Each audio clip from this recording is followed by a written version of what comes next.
Buenas, mi nombre es Daniel Malo y yo les voy a dar una corta introducción acerca del control de calidad celular y la traducción de proteínas. Bueno, la síntesis de proteínas es un proceso muy importante, ya que esto determina la función de la célula, ya que esto varía dependiendo de las proteínas que la conformen. Esto se da en el ribosoma, está en el citoplasma, aunque más específicamente los ribosomas en su mayoría se encuentran en el retículo endoplasmático rugoso.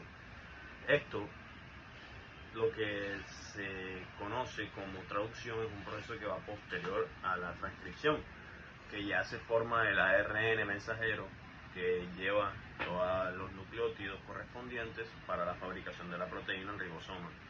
Aquí lee en tripletes de nucleótidos que se llaman codones y envía a un ARN de transferencia, que es un ARN especializado para buscar aminoácidos que son la materia prima de la proteína, para traerlos de nuevo al ribosoma y empezar a crear una cadena peptídica que posteriormente se convertirá en una proteína. Esto lo hace por medio de los ARN de transferencia. Cabe destacar que en el ribosoma está principalmente compuesto por ARN también, que se llama ARN ribosomal. Por esta característica lo compone, y además también por proteínas. Hasta aquí la introducción, muchísimas gracias.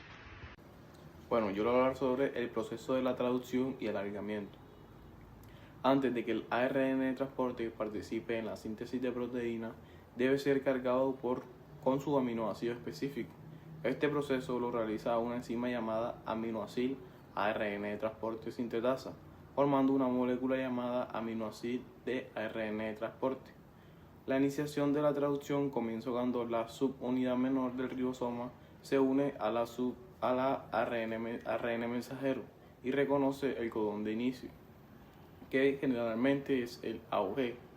En las células procariontes, el primer ARN de transporte, que transporta formilmetionina, es especial porque puede entrar directamente al sitio P del ribosoma, incluso antes de que se una a la subunidad mayor. Este proceso está asistido por los factores de iniciación o IFS. En cambio, en las células eucariontes, el ARN mensajero debe prepararse previamente mediante a la adición del CAP del extremo 5 y la cola poli-A en el extremo 3. Además, el ARN de transporte iniciador lleva una metionina no formilada. Factores como el F2 y el F3 ayudan a formar el llamado complejo 43S, que es esencial para que la traducción comience. Una vez iniciada, empieza la fase de elongación. Aquí el ribosoma se encarga de formar los enlaces peptídicos entre los aminoácidos. Esta reacción la cataliza la peptidiltransferasa, un sitio catalítico presente en la subunidad mayor del ribosoma, donde el ARN ribosomal 23S actúa como una ribosima. Por último, el sistema de traducción tiene un mecanismo de corrección de errores antes de que se incorpore un nuevo aminoácido. Se revisa el apareamiento entre el codón del ARN mensajero y el anticodón del ARN de transporte.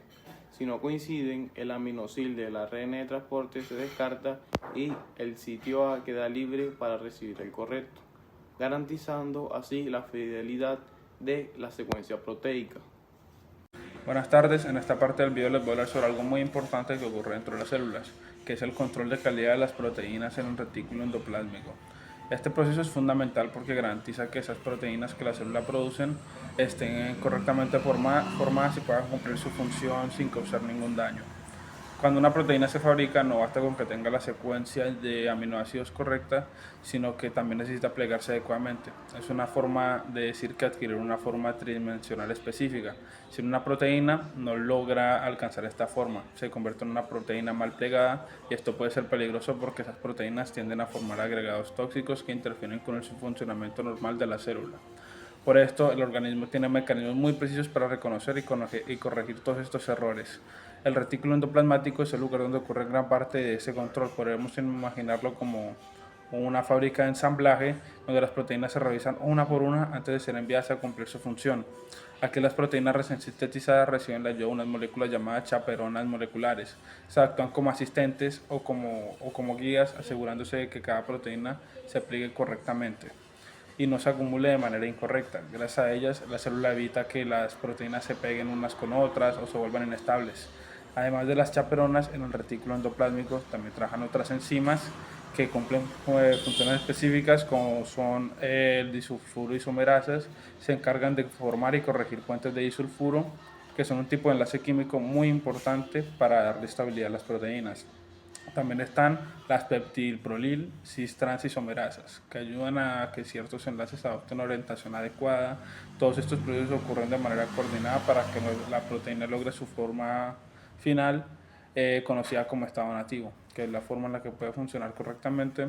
Sin embargo, a veces el retículo endoplásmico puede verse sobrecargado de trabajo. Esto sucede cuando hay demasiadas proteínas mal pegadas o la célula tiene demasiado estrés. En esos casos se activa una respuesta llamada UPR, que significa respuesta de proteínas desplegadas. Esto es como una alarma que busca restaurar el equilibrio dentro del retículo endoplásmico. Lo que hace es reducir temporalmente la producción de nuevas proteínas, aumentar la síntesis de chaperonas, como es famosa la GRP78, y también activa mecanismos para eliminar las proteínas defectuosas. Es una manera de darle tiempo al retículo endoplásmico para recuperarse y volver a su funcionamiento normal. Pero si una proteína no logra corregirse ni con la ayuda de la chaperona ni con la respuesta a la UPR, se activa otro mecanismo llamado ERAT, que significa degradación asociada al retículo endoplásmico. Este sistema es como una ruta reciclada para proteínas dañadas. Primero la proteína defectuosa se transporta de nuevo al citoplasma, luego se marca con una molécula llamada ubiquitina, que funciona como una etiqueta que le dice al sistema celular que esta proteína se debe eliminar. Finalmente, el protosoma 26S reconoce esta etiqueta y graba la proteína en pequeños fragmentos, evitando así que cause daños. En conclusión, el control de calidad del retículo endoplásmico es un proceso esencial para mantener la salud y estabilidad de las células. Gracias a él, la célula puede detectar o reparar o eliminar las proteínas defectuosas antes de que se acumulen cuando esos mecanismos fallan. Pueden aparecer enfermedades relacionadas con el mal plegamiento de proteínas, como algunos trastornos neurodegenerativos o metabólicos. Por eso entender este sistema no solo es importante desde el punto de vista biológico, sino también médico, ya que demuestra cómo incluso los procesos más pequeños dentro de una célula son vitales para la vida. Muchas gracias. En esta parte del video voy a hablar sobre cómo termina el proceso de traducción de proteínas y qué ocurre después de la llamada maduración posttraduccional, que es cuando la proteína recién formada se vuelve completamente funcional. La traducción termina cuando el ribosoma se encuentra con un codón de terminación, también conocido como codón de paro. Estos codones son tres, UAA, UAG y UGA, y tienen como función muy importante porque indican que la proteína ha llegado a su fin. Es en este momento donde ya no se incorporarán más aminoácidos y el ribosoma necesita liberar la cadena que acaba de formar. Para que esto ocurra, entran en acción unas proteínas llamadas factores de liberación, que reconocen esos codones de terminación en las células más simples, como lo son las bacterias. Ahora, los principales tienden a ser el RF1 y el RF2, y su trabajo consiste en ocupar el sitio A del ribosoma, donde normalmente entraría un nuevo aminoácido y catalizará la reacción de hidrólisis. Ahora, esto separará la cadena polipeptídica del ribosoma y es en este momento donde la proteína queda libre en el citoplasma, lista para comenzar su vida independiente dentro de la célula. Pero la historia o la situación no terminará ahí. Una vez liberada la proteína, debe plegarse correctamente para adquirir su estructura tridimensional, también conocida como su estado nativo, y esto será muy relevante o muy importante porque la forma que tenga esta nueva proteína determinará su función. Si no se pliega de manera correcta o tiene algún error, podría ser inútil o incluso dañina. Afortunadamente, este proceso ocurre de manera increíblemente rápida. En muchos casos el plegamiento puede completarse en cuestión de milisegundos. Ahora, en la mayoría de las proteínas necesita pasar por una serie de modificaciones posttraduccionales, como son cambios químicos o estructurales, que estos ocurrirán después de la síntesis. Y estas modificaciones hacen que las proteínas sean más estables, activas o adaptadas a funciones específicas dentro del organismo.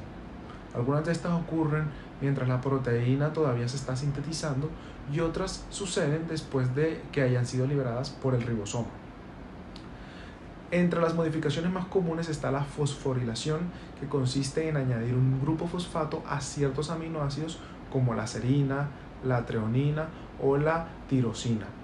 Este cambio puede activar o desactivar la función de una proteína y es una de las formas más utilizadas por las células para regular estos procesos. Otra modificación muy importante es la proteólisis parcial, que implica cortar selectivamente una proteína en puntos específicos con la utilidad, por ejemplo, de activar enzimas que inicialmente se producen de forma inactiva, llamadas simógenos, y esto ocurre por la enzima digestiva del páncreas. También está la hidroxilación, que consiste en añadir grupos hidroxilos a ciertos aminoácidos como la prolina en el colágeno, y esta modificación le dará una mayor estabilidad a las fibras del tejido conectivo, lo que es esencial para la resistencia de la piel y los tendones, junto a los huesos. Y por último, una modificación muy común es la glucosilación, que añade cadenas de azúcares a la proteína, ya formando glucoproteínas.